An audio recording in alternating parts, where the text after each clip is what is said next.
Hi, it's time for another verb of the day. Today's verb is attract.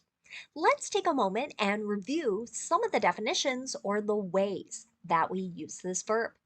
The first way you might hear attract used can mean to cause to come to a place or to participate in a venture by offering something of interest, some favorable conditions, or opportunities. There are many ways this first definition get used. Many companies hope to attract visitors. They want those visitors to come to their business, purchase their goods or their services. Similarly, companies and organizations want to attract good employees. They want people to find good opportunities and be interested in working for their organization. A second way you might hear attract used can mean to evoke or cause a specific reaction.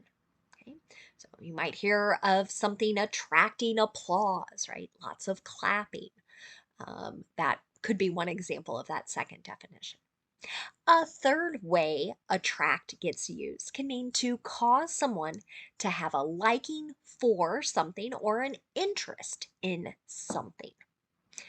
Related to this is the fourth definition, to have a romantic interest in someone. So, um, these third and fourth definitions really are talking about being drawn to something, right? Maybe based on what it appears to be, maybe related to some other experience you're having, again, like an interest. A fifth way the verb attract gets used is very specific in a scientific way. It's with magnets, and that idea of exerting a force on a particular object that is directed toward the source of the force. So, you have probably studied this at some point in school or other programs, right? Um, Different poles attract, right? They force that pull together. For now, you should know that attract is a regular verb. If you want to make the progressive form of this verb, all you need to do is add ing, and that forms attracting. The past tense and participle forms of this verb can be made by adding ed. Now, our base verb, attract, ends with a T sound. This means that ed ending is going to add an extra syllable to the word. It's going to make an id sound. So the past tense and the participle forms of the verb should sound like this: attracted, attracted. Okay. Now, I pulled out one phrasal verb because I think it's quite common to see, that is to attract to. And the meaning here, again, is to entice or draw or pull someone or something to something else or to someone else. An example of this might be, these commercials have attracted a huge number of customers to our website. Okay. So here, maybe someone is talking about their business, and this idea, the commercials have drawn or pulled people to maybe shop or make purchases, to look at whatever this business is selling on their website. Now let's continue using our verb of the day in a couple different verb tenses. Today we're going to practice the past progressive and the simple future. Let's start with the past progressive. We use this verb tense to talk about an action that was ongoing or that was continuing during a time period in the past. Many teachers and textbooks will also refer to this as the past continuous, and that's just fine. It means exactly the same thing. The reason I use past progressive with my students is try and help them remember two P's to the name of the verb tense means I need two parts to my verb. So in the affirmative, we're going to start with our subject, and we have to pay attention to that subject because we'll be using the past form of be. And be has two forms in the past tense. So my subject is I, he, she, or it, I'm going to use was and then that ing form of the verb. But if my subject is you, we, or they, I'll use were, W-E-R-E, and then the ing form of the verb. Let's take a look at the example I have here. This store was attracting more high-income shoppers during the pandemic. Okay, so again, that idea of kind of pulling, drawing in, making someone interested in shopping at this particular store. Now, if you want to make a negative past progressive sentence, what you're going to do is follow the pattern of subject, use was or were, whichever form matches your subject, then use not before the ing form of the verb. You may hear was not combined into the contraction wasn't or were not combined into the contraction weren't. Let's take a look at another example. We weren't attracting diverse students, so we began to evaluate our recruitment efforts. Saw a sentence very similar to this. It was a college admissions team talking about some of the struggles they've had, some of the changes they've made in hopes of getting more diverse people interested in attending their college. Now, let's talk about making a yes or no question in the past progressive. To do this, you start with was or were, whichever form matches your subject. That subject comes next. Then we're going to use the ing form of the verb. Here's another example. Was the candidate attracting many first-time voters to the campaign? Right? I feel like this is going to be in a lot of my examples over the next few months. We have a huge presidential election coming up in the United States very soon. And so you hear many questions about this idea of kind of drawing people in who maybe haven't voted before. And of course, people reflect back on prior campaigns. And so this might be a question about a previous election, an earlier one, and that idea. Now let's move on and talk about the simple future. Today we're going to make some sentences with be going to. Be going to is used most commonly as people discuss their plans for the future. You still might hear some people use it occasionally with promises or predictions. Okay? This is another verb tense where we need to pay attention to our subject. Our subject is going to change or control the form of be that we're going to use. Okay, so our pattern here in the simple future with be going to is we start with a subject. If the subject is I, use am, going to, and then the base verb. No special endings on the verb. But if your subject is you, we, or they, use are, A-R-E, going to, and then the base verb. Finally, if your subject is he, she, or it, use is going to, and then the base verb. Here's another example. All of these uncovered dishes are going to attract flies. Right? So kind of draw them in, make them interested in kind of eating or sampling the food that is out. Now, if you want to make a negative simple future sentence, again, we have to pay attention to our subject. Okay? After our subject, we'll use the form of be that matches, then not, then going to, and the base verb. You can see that in the example I have here.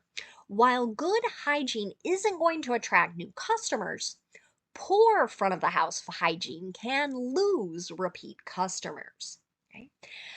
This was an article kind of talking about how important it is for restaurants, servers, their hosts to be neat in their appearance. Right? So it's talking kind of about their hygiene or cleanliness. Finally, let's look at making a yes or no question in the simple future. To do this, start with a form of be, then have your subject, then going to, and the base form of our verb. Okay. Last example. Are these extra benefits going to attract talented applicants? So That's a question many companies who struggle to hire enough workers frequently ask themselves, right? How do we get people interested in working for, interested in applying for, and then ultimately working for our organization? Now, let's spend a moment looking at some words that are related to our verb attract. And the first word we'll discuss today is the noun attraction. This noun can have a few different meanings, just like our verb. We're going to, I think it's discussed two of them today. So the first noun, or the first way to use the noun attraction, is to talk about the action or the power of evoking interest, pleasure, or liking for someone or something. An example of this: the attraction of vacationing in Hawaii isn't hard to understand. Maybe you've seen pictures, maybe you've traveled there yourself, or you've had friends or family share some photos, some video from their experience, right? You see this gorgeous place, see beautiful weather, beautiful beaches, the water, right? Like, ah, yes, that power of liking or wanting to visit something. It's kind of easy to understand. Now, a second way to use attraction is to talk about an actual place that draws visitors in. Um, Again, it might be providing something interesting to experience, it might be providing some type of pleasure. An example of this: the Gateway Arch is one of the most popular attractions in St. Louis. Okay?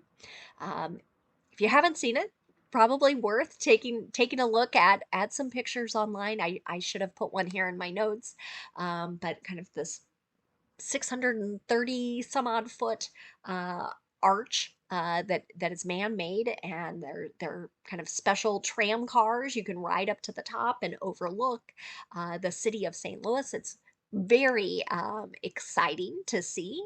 It draws a lot of interest, and it gives many people a lot of pleasure. Another word you might encounter is the adjective attractive. This adjective can have a few different meanings as well. So, one way to use it is to describe something that is pleasing or appealing to our senses. An example of this: she has such an attractive home. So, for most people, that's going to be connected to our sense of sight, right? The colors or the way it has been designed, you think, "Oh, that's beautiful," right? It's pleasing to our sight. Another way to use the adjective attractive is to describe something that is appealing to look at. Many times, this is used in connection to people. So, maybe with your friends, you've had a conversation. Who do you find attractive? Or I know some people will talk about movie stars, other celebrities that they find appealing to look at. A third way to use the adjective attractive is to describe something that is having beneficial qualities or features. And sometimes it's in order to make someone accept what's being offered. So you might hear this adjective used in a way similar to this: the company has made a very attractive offer. So maybe they have not only offered a very nice salary, maybe they've offered a lot of time off, the opportunity to earn significant bonuses, or right, maybe some other types of benefits that make you think, "Wow, this is so good. I can't say no to it." One last word for us today. I've taken the prefix un and added it to the front of our adjective, right? This prefix un frequently means not or opposite. So, unattractive can have our opposite meaning. It's something that's not pleasing or appealing to look at. Right? Maybe you see someone's clothes, you think, wow, that was one unattractive outfit, right? Oh, I don't want to look at it. Okay.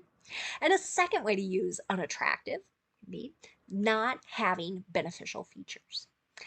An example of this: many people find the community unattractive. This might mean they don't want to live in this particular area. And there could be different things influencing it. It might have to do with the weather, it could have something to do with safety. There might be some other reason that you just think there aren't enough benefits to being in this particular spot. Thank you so much for watching today's video. I hope you have a great day.